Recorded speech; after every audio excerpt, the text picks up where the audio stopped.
49 years, one sports car has reigned supreme. Its sporting legacy is legendary. Is it possible that 911's greatest challenger could wear the same family crest? We asked the experts to get the facts and set the record straight once and for all. My name is James Sofronas, president of Global Motorsports Group. We specialize in Porsches, and we've been doing this since 2001, so we're on our 11th year and looking forward to many more. Well, let's see. The 911 versus the Cayman. I think I have a pretty clear idea which one I prefer. I prefer the 911. The motorsport racing history, the heritage of the brand, that's what we race, that's what Porsche has been built on. I prefer the 911. You know, you look around our shop, you don't see one Cayman. You see about 20 911 variants between the race cars and the street cars. For every Cayman that has come through the shop, we've had 30 911s come through the shop. So I think the 911 is carrying the performance flag for Porsche, and that's probably why I prefer the 911 over the Cayman. For the most part, the 911 is by far the best car to race. Which car has the greater performance capability when modified? Obviously the 911 is more capable. It's been exploited in racing. Porsche's tried and true with their RSR and their Cup cars, but fully modified, the 911 is always going to be faster than the Cayman. Which engine layout is better in regards to these Porsche models? Well, the 911 has always benefited from the rear weight bias on traction. So traction coming out of the corners, traction accelerating, and under braking, having that weight on the rear of the car helps the 911 perform quite well.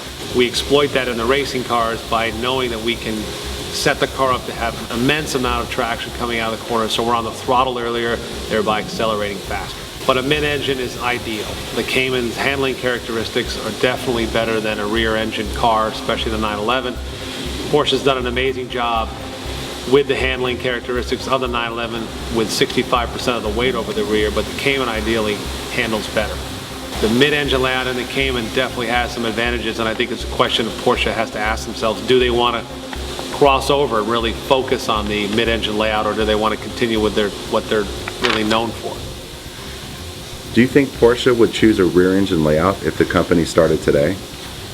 Probably not. They probably wouldn't go with the rear-engine layout. I think at some point Porsche has to realize that the mid-engine allows for a more capable, balanced race car and street car, but they've done such a good job. It's their history, and I think you're going to probably see the rear engine for quite some time, but if they could start over, they'd pick a mid-engine for sure. Why have they continued with the rear engine layout for so long? I think the purists, Porsche is known. That's what their history is all about, the rear engine design, the racing history, and I think it's a big move to move away from that, but it's coming probably sooner than later. Has Porsche limited the Cayman in order not to compete with or surpass the 911? Absolutely. I think if Porsche put the effort into the Cayman and put the bigger motors and some of the suspension components of the GT3 and RS, I think the Cayman would be quite capable and could compete against the 911 heads up.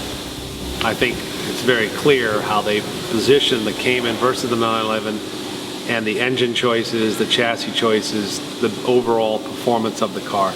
They will never let a Cayman be as fast as a 911, and as soon as they do, that'd be a big issue within the internal R&D department of Porsche. The Cayman should always be secondary to the 911.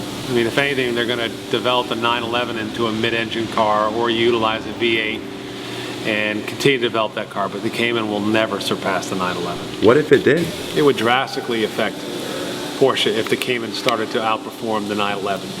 But I don't think Porsche is going to let that happen. That would be a big mistake. Obviously the Porsche is priced 40% premium over the Cayman, and they're always limiting the performance of the Cayman based on the performance of the current 911. So I don't see Porsche making that mistake in their marketing and their brand development anytime soon. As a manufacturer of performance vehicles, do you think Porsche should forsake marketing in the name of maximum performance? Well, unfortunately, they can't do that this day and age. Marketing is key to really branding their car and getting the word out. I mean, the competition is so strong from other makes, Ferrari and Lamborghini, and I mean, Porsche needs to continue to brand and market their products, because without that, there are newer cars that are quite capable that, give customers options. And Porsche needs to keep their core customer group and then try to capture more. And by continually developing their cars, it gives them the opportunity to really capture that client. How would you describe the perfect Porsche? How does that compare to how you describe the perfect sports car?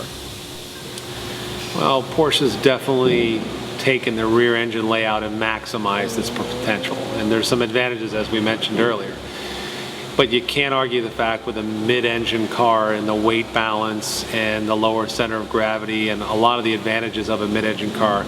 And I think Porsche sees that. They just have to figure out how to market that and develop that layout within their 911 branding and their 911 development. So, perfect car is a mid-engine car.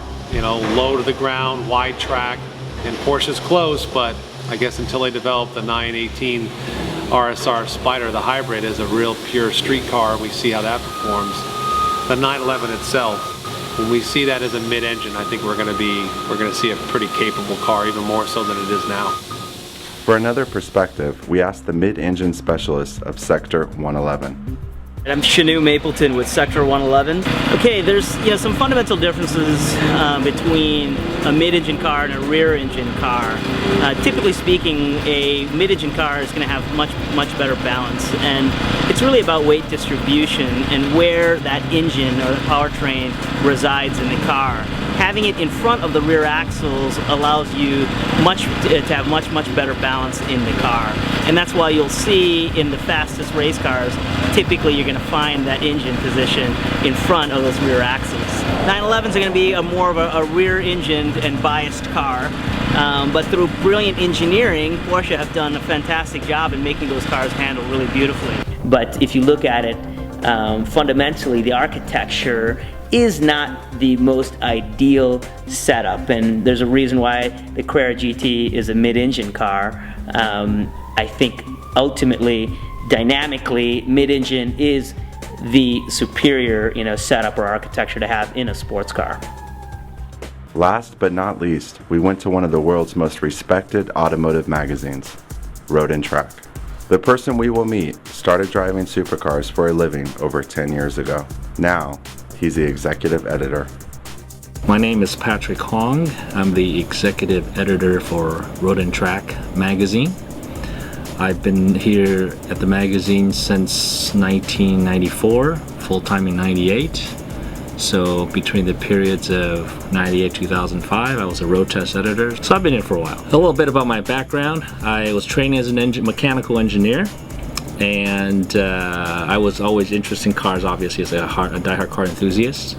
So I went through the engineering route, trying to understand the physics, the mechanics, the engineering, the technical side of cars. I have a background also in aerospace engineering, a master's, because I like aerodynamics, so that's a big part of car design. And that gives me a really good understanding on what it takes to develop a good sports car. Which car do you prefer? I personally probably actually would prefer the Cayman, because fundamentally I think a mid-engine sports car, from physics-wise to the dynamics of the car to even the look of the car, I think I have to give a slight nod to the Cayman. And I think we all like the fact that a lower cost vehicle, and obviously Cayman is less than that, that outperforms a more expensive one. And we would kind of like that underdog approach. So I think the Cayman has that little fan base that even though it may not get the most attention per se like the 911, but we're always rooting for the underdog. What are your thoughts on the engine layouts? Mid-engine has a lot of good attributes that makes a sports car handle naturally better. If you just take a look at race cars, Formula One, there's not a lot of rear engine cars out there. And that's because physics does play a lot in terms of how a car handles. Being a mid-engine car, you have lower polar moment of inertia, which means that if you get into an understeer or oversteer situation, it's easier to correct. You know, if you have something way out hanging on the back, you're trying to turn, you can see like a pendulum effect. It kind of swings out. You tend to oversteer more. But as a mid-engine, your engine mass is actually close to your center of gravity. When you turn the corner or even get the car to slide, you feel like you have a lot of time to react to it. You think, oh, well, I can actually catch this. So you feel like the whole motion of the car is slowing down.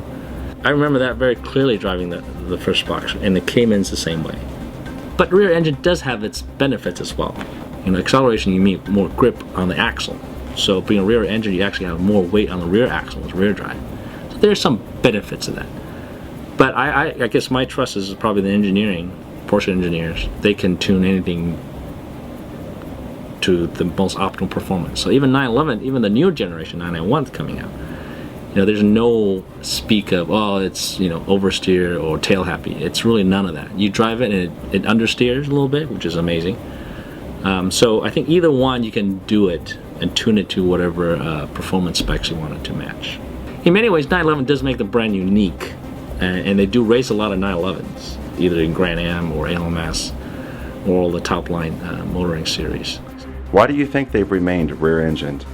Because they probably built a lot of brand equity into the 911. In many ways, when you think of Porsche, 911 is sort of iconic, represents the brand. When you buy a sports car, obviously as a car enthusiast, performance is a big part of why you want that particular car. There's also the history behind the brand. That emotional attachment to a 911, it's actually harder to quantify. It's this, what I call it, the emotional appeal to the car that you can't really engineer.